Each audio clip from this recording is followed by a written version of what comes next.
Hey guys, hope we're doing okay. Today we are going to be talking intensity. I feel like intensity is one of those things that we really underplay when we're training. And as a coach, if you are not seeing somebody in person and it's somebody 100% online, I feel like this is tend to be the missing piece of the puzzle with people's training routines because they're not doing enough or what you're expecting them to follow in their training program, they're not quite doing. So intensity is basically how hard you're working or how hard you perceive to be working. And some people use like an RAP scale or an RIR scale, which is like reps and reserves, to kind of define how close they are or how near to failure or how much work they believe they did in the session. And people naturally overestimate how much work they are doing. So we're going to try and fix that today using one piece of equipment, which is a leg extension. And what you're going to do is take the theories of what I'm doing on the leg extension to the whole throughout the rest of your session. When I train my clients, I always ask them a question: how did that feel on a scale of 1 to 10? 1 being easy, and 10 felt like really difficult, that I need to go to hospital, or I felt like you're pushing a truck, so very, very difficult. And I've really got an answer where I feel that where they were working at, and their answers always tend to be a little bit higher than where I think they were working at, which is to be expected because what I perceive and what they perceive are going to be two different things. So this is almost the other way that I do it is like an oh shit scale. So by the time you get into those last two reps of that set, you should be thinking to yourself, oh shit, like fuck, I'm not sure if I can do this. Oh, I'm not sure I can complete this. Oh my god, this is so difficult. I cannot do this. But you're able to get there still at the end. That is how it should feel at the end of a rep range or an end of a set. Okay. If you're not feeling that way, you're probably not working hard enough. So let's look at that. So obviously we said like 1 is easy and then 10 is difficult. And we're going to use 10 reps as our number to gauge it all by. When we're training, especially if we're trying to gain muscle, we are trying to get to as close to failure as possible. Um, and some of you are just not anywhere near it.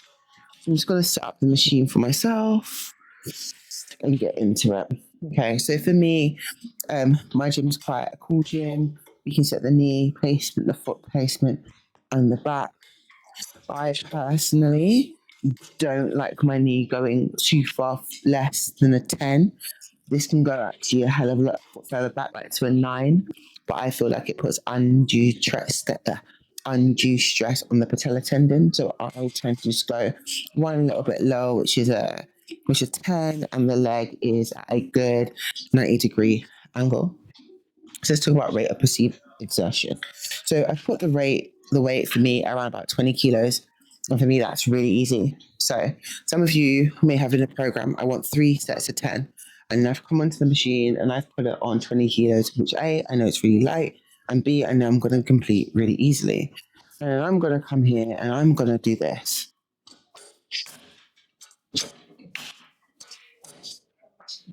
4, 5, 6, 7, 8, 9, 10, and be like, go into my logbook, write that in the book, and be like, yep, I done 10 reps and that felt good. But that was really easy. There was no control of the load. I was controlling it so it wouldn't slam because I didn't want to make a loud bang on camera. And when I was doing it, there was no control of the load. I was just flying the weight up and flying the weight down. So I'm going to stick with that exact same weight and I'm going to control the load. Okay. So just by adding a little bit of control, you can now increase the intensity of the session, even with the weight as low as it is. So the weight's at 20 kilos. I like to film all my stuff in like one streamline. So we're going to go in. I'm just going to slow it down. So what I'm going to do, I'm going to count up 5, 4, 3, 2, 1, up. I'm going to pause for 1, 2, 5, 4, 3, 2, 1 on the way down. And I've increased intensity by about changing the load, but by changing the tempo. Okay, so we're going to go in, same weight, 5, 4, 3, 2, 1, 1, 2, 5, 4, 3, 2, 1. I'm gonna repeat that. Same tempo.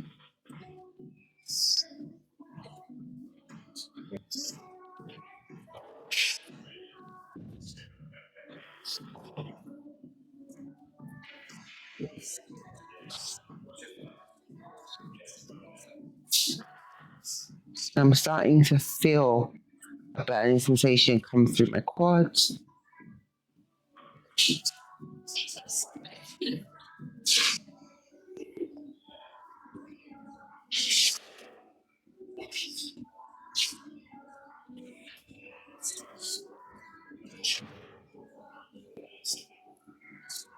Seven,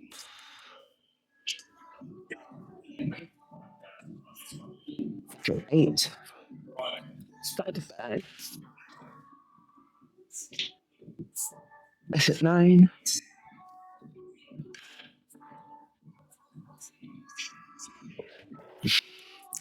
10. So 20 kilos, same load, same weight. But all I've done is change the tempo. I'm starting to feel a burning sensation. Did I feel by the time I got to the 10th rep, like, oh shit, I couldn't do anymore? No, not really. So I'm still not as close to failure as I would like to be. So in that instance is when I would increase the weight, but keep the tempo the same. So I'll probably only go up by 1 increment. Okay? But you're going to try and up the intensity another way. The other way of increasing intensity is by increasing the weight and increasing the load. Okay, so we're going to take the pin, it was on 20 kilos, I'm going to take it to 50 kilos. For me, it's still quite light for me. And I'm going to do my best to approach failure. Probably should go a little bit heavier for me to approach failure. But what you will notice that even when I am doing this, I'm still keeping the load under control. The tempo may be slightly faster than how I exampled before, but the tempo is still going to be controlled throughout. So it's at 50 kilos, I'm going to lock myself in. And I'm now going to try and get to 10 reps and approach failure. I don't think I'm going to do that in this 10. I think it's a little bit too light, but we'll find out.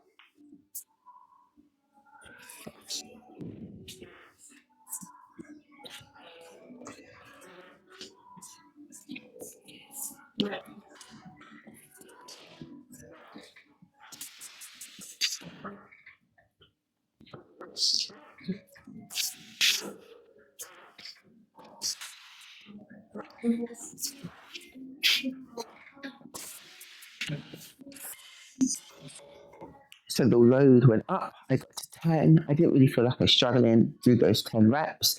So I have upped the intensity or upped the session by increasing the load by making it heavier and more difficult for myself. But I would argue that the intensity wasn't there because when I got to that 10th rep, I felt quite easy breezy and I wasn't really close to failure. So I'm going to take the load up again, and this time I'm going to go to failure. So I'm going to do as many reps as I can. So I can't do any more reps. I'm going to up the rate. What's best time to kind of do things to failure are in machines because you can't hurt yourself in a machine. So if you can fail safely. Like if I can't do anymore, I just stop moving my legs. You don't really want to go to failure in things without a sport, without safety or people around you, without on like a free weight machine, because you're more than likely going to do yourself some injury or do yourself some harm. So I'm going to take the weight up to a weight that I know that I can fail relatively quickly for the purpose of the video. So taking it to about 80 kilos, make a few adjustments. Just going to lock myself in. It's 11, 10. Okay. Just going to lock in. I'm just going to work till I can't do anymore. So I'm going to go to failure. You're going to see the difference of when I come out of the machine, and actually my legs are shaking out because I'm quite nervous, kind of getting into movement. And again, going into a heavy weight, psychologically, I know that I'm going to be working harder. I get more nervous while I'm doing it. That's how you know that you're working at the right level of intensity for the session. So you're going to kind of go in, break yourself in. I'm just going to zone out.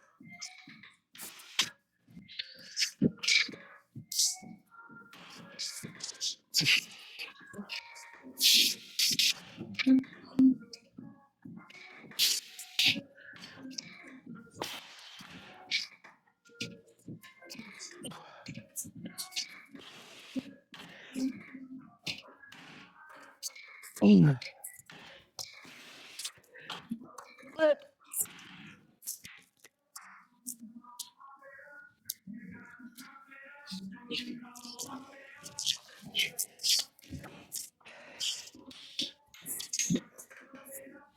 And as you can see, I exceeded the 10 reps and I physically couldn't do more.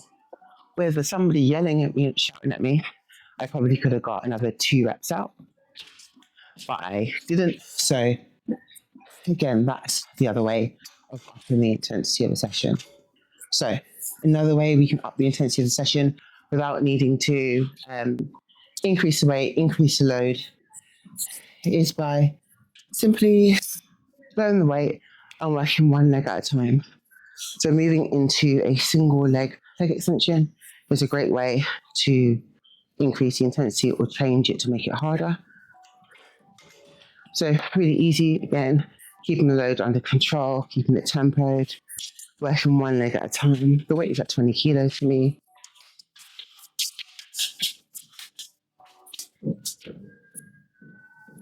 Turn over, make sure they match.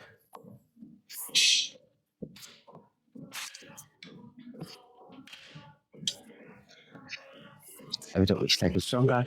So that's 10 reps without any struggle at 20 kilos. And then again, go through the same process, change the tempo of the movement, increase the weight. But where we can get really special is by supersetting. So again, we're going to stay in the same machine and we're going to superset.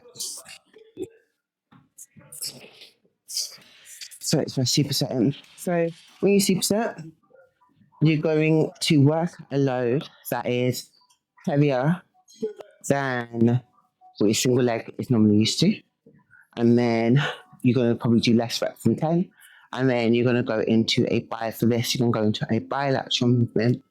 And actually, superset's the wrong word for this word, but come to me in the comments for the right word. Protecting this isn't superset. A superset is when you work a push and a pull movement. So superset would be a leg extension and a hamstring curl, technically. But anyway, superset for the layman, okay? All you professionals know what I mean. So we're going to go for a single leg movement. I'm going to double up. I know I can probably do, might be advantageous, 40 for 5 kilos, and I'm going to stick with the same weight, and I'm going to go to a bilateral movement, so both legs together for 10 reps. Okay, so I'm going to go in, I'm going to take one leg up, I'm going to hit 5. 1, 2, 3, 4, 5. Then I'm going to flip over. Always tip, start off with your weak side, because you've got to make sure both sides can do it. 5, good. And then I'm probably just going to take the weight up ever so slightly. I think 40 would be too easy with both legs.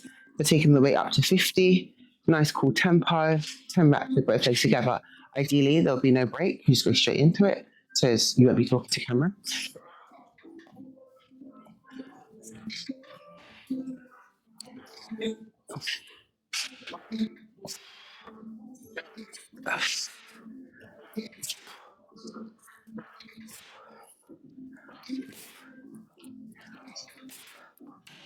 As you can see, I didn't really approach failure whilst I was doing that set. So definitely should probably go heavier and kind of make sure that last 2 reps are feeling a little bit more difficult than it is. Those are the real quick ways to up the intensity if you are using a leg extension. But these same theories and principles can be moved into a multitude of different movement patterns and movement styles. Let me know what you think, and I'll catch you next time.